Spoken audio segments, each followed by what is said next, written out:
Magandang araw po sa inyong lahat mga karibin natin at welcome back dito po sa ating munting channel Pinas News Review, kung saan re-reviewin po natin ang mga mahalagang balita dito sa Pilipinas. Mga simpleng komento sa mga issue dito sa Pinas. At eto nga mga karibin natin, kapapasok lang. Sa wakas, Senator Amy at Jinggoy Estrada nagsalita na matapos na si Speaker bistado na. Tinapos na si Speaker bistado na. Yan mga karibin natin ng ating alamin. Mula po rito sa channel ni Banat News Updates. Yan mga karibin, sa description po ang full video link ng balitang ito.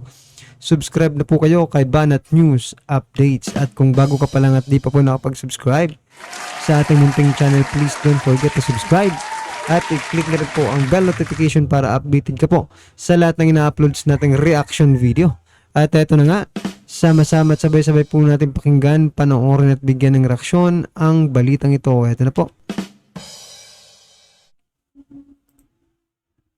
Pag-uusapan natin ngayon, ito po, no? Ito po si Senator Amy at Jinggoy Estrada, kinundi na ang napabalita, no, ayon kay Lagman, na panunuhol dito po sa mga mamamayan upang pumirma para po sa People's Initiative ng pagbabago ng konstitusyon. Nagpahayag naman po si Senator Amy at si Senator Jinggoy Estrada, kinukundi nila yung signature buying para sa pagsusulong ng Tiyatya.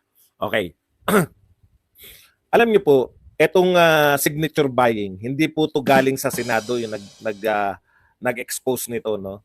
Ang nag-expose po nito ay si Congressman Edsel Lagman. Congressman po to, no?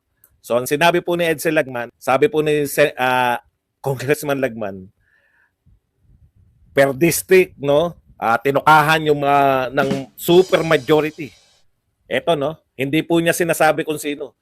Sinasabi niya sa Congress, hindi po siya nag-aakusa labas sa Congress. Ang inaakusahan niya po ni Edsel Lagman, yung super majority ng congressman, no, yung grupo na super majority. Pinangungunahan niyan, ang namumuno diyan si Martin Romualdez. Yung super majority daw po ay nag-resort, no, sa pagbili o panunuhol. May presyo pa 100 pesos per signature, no? Para makagather ng signature. Nako po. At ito ay tawaging People's Initiative, no? Okay. So alam po ninyo, yung People's Initiative, kabaliktaran itong ginagawa nila. Eto lang yung mga karibin natin. Ito talagang si Tamba. Parang sanay sa buying, no, mga karibin natin. Buying. Baka ganun po ang ginagawa nito kapag eleksyon, mga ka-review, di ba? Kasi ngayon nga, tapos ng eleksyon, buying pa rin di ba?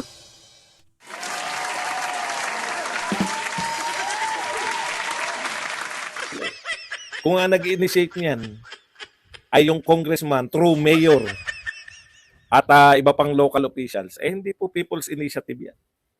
Di ba? Ang People's Initiative po, mga grupo ng mga tao, mga NGOs, non-government, o kahit po, basta grupo siya ng mga tao na may nagpasimula, tapos sumunod yung iba, okay to gayahin natin. Naalala niyo yung mga halimbawa po ng mga naggayahan, may nagpasimula tapos naggayahan. Ganun po talaga yung, naalala niyo nung pandemic, yung, ano nang tawag doon, yung community pantry.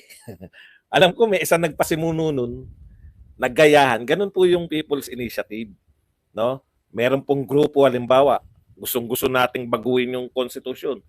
Tayo nagpasimula, yung grupo natin ng kulto ni Digong. Tapos, nakita ng ibang grupo, okay yun magpapirma din tayo. Yun po ang People's Initiative. Ito po, malayong-malayo po to sa People's Initiative. Dahil, congressman din Congressman din po yung, congressman din yung nagpasimuno. At may pondo pang sinasabi si Edsel Lagman. Okay. Ito po, tignan po natin. Ayon po kay Senator Amy, kinukundi na namin. So baka ang mangyari nito, mga ka-review natin, no, gaya po ng mga nagsusurvey sa mga bahay-bahay, di ba? Magpapanggap lang silang nagsusurvey pero yung pipirmahan mo pala yung sa charter change na, di ba? Posible po ang ganon. Parang niloloko po ang taong bayan, di ba? O tapos yan, may buying. Nako naman. Kasi dadaanin nila yan sa mukhang legal, di ba? Sa mukhang legal, para magmukhang legal, di ba? Kami ng mga taong umano'y nagbibigay ng sul sa distrito, LGUs at potensyal na mga lagdaan na hayag at walang kahiyang pumayag sa isang inisyatiba ng mamamayan. Mga walang hiya daw. Walang kahihiyan eh. Yung mga mayor, LGUs. Alam po ninyo, Senator Amy, no?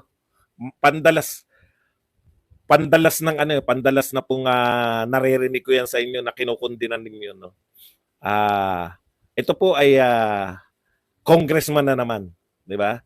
Lahat na lang po ng problema na yung gustong magpapasok ng ICC, congressman din yung gustong magchatcha, congressman din, ano pa ba? May nakalimutan. Congressman din po yung very supportive sa National Peace Talk, no? Lahat po ugatin nyo panay. Dito natin makikita mga karibin natin na talagang hindi po talaga in good terms, no? Itong si speaker at si Senator Amy Marcos. Kasi isipin mo first cousin mga karibin natin, dapat kausapin na lang yan, di ba? Ng pribado. Pero ganito, nilabas pa ni Senator Amy. Kasi hindi na nga po tama yung mga ginagawang ganyang kalokohan. Congressman eh. Ang tanong ko po, Senator Amy, napaka all-powerful po ba ng ating mga House of Representative at wala po nakakapigil sa kagustuhan po nila? Lantaran po. Ano ngayon? Ano ngayon kung nag-ano kami? Lahat po ng problema naming mga Duterte ngayon, galing po sa mga congressman. No? I-realto ko na po. At lahat po ng mga ginagawa naman, nagsasalita po kayo. Kayo rin nagsabi na, kaya makulit yan, di ba? Tinanong kayo, bakit po may nangungulit na magchatcha? Sa bibig nyo rin na nagsabi na, kasi gusto maging prime minister. May gustong maging prime minister. Hanggang salita lang po ba ang kaya ng mga mas matataas, supposedly, na senador? No? Hanggang pagkundi na lang po ba? Nagtatanong lang po ako. Kasi parang napaka-overpowerful naman po ng ating mga congressman. Wala na po ba talagang makakapigil sa kanila? What Martin gets? Pag mga ganyan, tanggalin na kagad natin yan. Hoy, bobo lang eh. Wala nang pretensyon. Nabububuhan ka pala. Tanggalin na kita.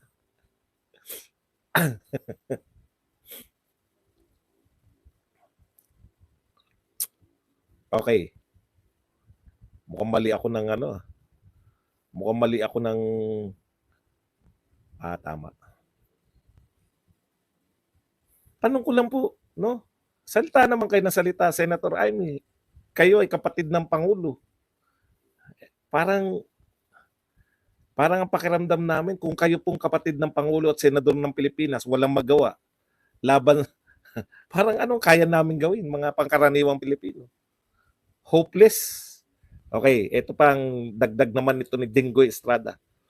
It is unethical. Tignan nyo It is unethical and illegal to solicit signatures of constituents to petition for charter change. Moves in exchange for 100 in the guise of supposed people's initiative. This practice clearly violates our laws and undermines the democratic process. Unethical and illegal. Ano pong gagawin natin, Senator Jinggoy? Unethical at illegal. Ano pong gagawin natin? Bilang senador. Kayo na po nagsabi, unethical at illegal.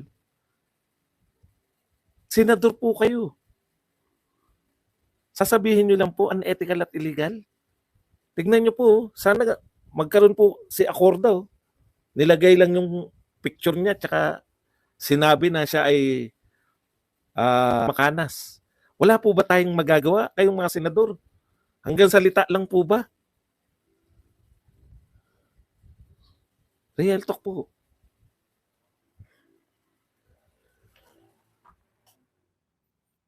Sang-ayon po ako sa sinasabi nyo, senador kayo, maalam kayo sa batas eh. Pag sinabi niyong unethical at illegal, kahit po ba investigasyon hindi niyo po kaya? Gano'n po ba ka-powerful?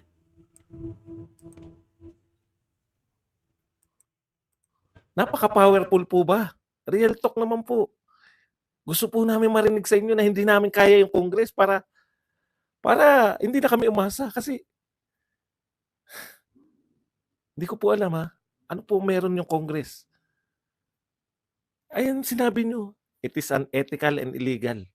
Pag ang pangkaraniwang tao po, unethical at illegal, may kaso po kaagad. Bakit po wala pong immunity? Wala po silang immunity sa kaso.